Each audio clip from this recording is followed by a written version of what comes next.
রাজ্যের ৮ জেলায় যথাযোগ্য মর্যাদায় পালিত হয়েছে প্রজাতন্ত্র দিবস। জাতীয় পতাকা উন্মোচন ছাড়াও ছিল বর্ণময় কর্মসূচি। একটি প্রতিবেদন।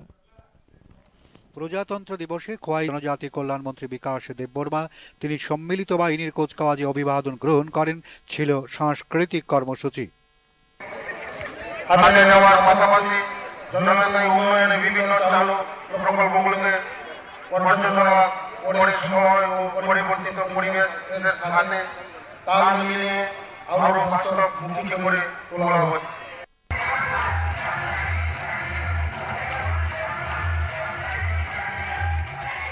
সিপাহীজলা জেলাতে উদযাপিত হয়েছে ৭৭তম প্রজাতন্ত্র দিবস। জেলার মূল অনুষ্ঠানটি হয় বিশ্রামগঞ্জ মিনি স্টেডিয়ামে।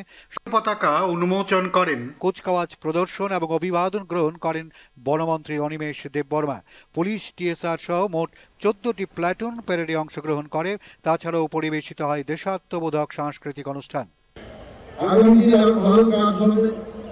প্রতিটি অংশের মানুষ যেন সমান সুযোগ পায় তার ব্যবস্থা হচ্ছে।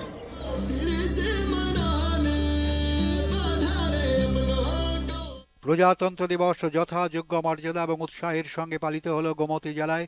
জেলা প্রশাসনের উদ্যোগে কেবিআই গ্রাউন্ডে আয়োজিত হয় এবছরের মূল অনুষ্ঠান।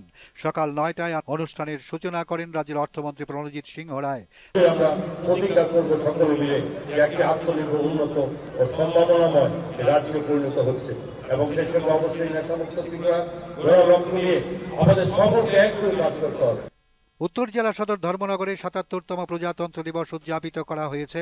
জেলাভিত্তিক মূল অনুষ্ঠানটি অনুষ্ঠিত হয় বিবিআই ময়দানে। সকাল ৯টায় পতাকা উন্মোচন করেন, কুচকাওয়াজে অভিবাদন গ্রহণ করেন শিল্প ও বাণিজ্য দপ্তরের মন্ত্রী শান্তনা চাকমা। আজকের দিনটি আমাদের আনন্দের দিন। আমরা যখনই ভারতের কথা চিন্তা করি তখনই আমাদের মনে হয় যে আমরা স্বাধীন ভারতে বসবাস করছি। দক্ষিণ জেলার মূল অনুষ্ঠানটি হয় বিলোনিয়া বিদ্যাপীঠ দ্বাদশ শ্রেণী বিদ্যালয়ের মাঠে। পতাকা উন্মোচন করেন রাজ্যের সমবায় দপ্তরের মন্ত্রী শুক্লাচরণ নোয়াতিয়া। পরে বিভিন্ন স্কুলের ছাত্রছাত্রীরা নাচ, গান ইত্যাদি পরিবেশন করেন।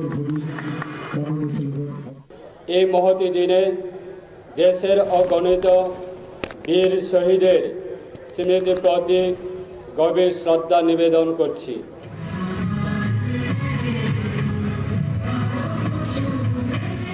ঊনকোটি জেলাতেও আজ যথাযোগ্য মর্যাদায় উদযাপিত হয় ৭৭তম সাধারণতন্ত্র বা প্রজাতন্ত্র দিবস। এ উপলক্ষে জেলার মূল অনুষ্ঠানটি হয় জেলা সদর কৈলাসহরের কলেজ স্টেডিয়ামে। এখানে আনুষ্ঠানিকভাবে দেশের ত্রিবর্ণ রঞ্জিত জাতীয় পতাকা উন্মোচন করেন সমাজ কল্যাণ ও সমাজ শিক্ষা দপ্তরের মন্ত্রী টিঙ্কু রায়। তিনি সমবেত বাহিনীর কুচকাওয়াজ পরিদর্শন এবং অভিবাদন গ্রহণ করেন। উন্নয়নের জন্য ২০২২ অর্থ বছর থেকে ২০২৬ অর্থ বছর পর্যন্ত প্রায় ৭৫০ কোটি টাকা সেখানে বরাদ্দ রাখা হয়েছে। এছাড়াও পিএম জনমন প্রকল্পে ১৪টি হোস্টেল নির্মাণ করা হচ্ছে এবং সেখানেও ঘর দিয়া প্রকল্পে প্রায় ৬০টি ১০০ বেডের হোস্টেল নির্মাণ তৈরি করা হচ্ছে। ধলাই জেলায় ৭৭তম প্রজাতন্ত্র দিবসের মূল অনুষ্ঠানটি হয় আমবাসা দশমী ঘাট মাঠে। পতাকা উন্মোচন করেন এবং সমবেত বাহিনীর অভিবাদন গ্রহণ করেন মৎস্য প্রাণী সম্পদ বিকাশ ও তফসিলি জাতি কল্যাণ দপ্তরের মন্ত্রী সুধাংশু দাস। অনুষ্ঠানে কর্মক্ষেত্রে বিশেষ অবদানের জন্য জেলার ৮৭ জন কর্মচারীকে সংবর্ধনা প্রদান করা হয়। ভারতরত্ন বাবা সাহেব আম্বেদকরের তার কৃতিত্ব, তার ব্যক্তিত্ব, যার ফলস্বরূপ বিশ্বের সর্ববৃহৎ গণতান্ত্রিক সংবিধান আমাদের দেশে লাগু হয় এবং আমরা পেয়েছি।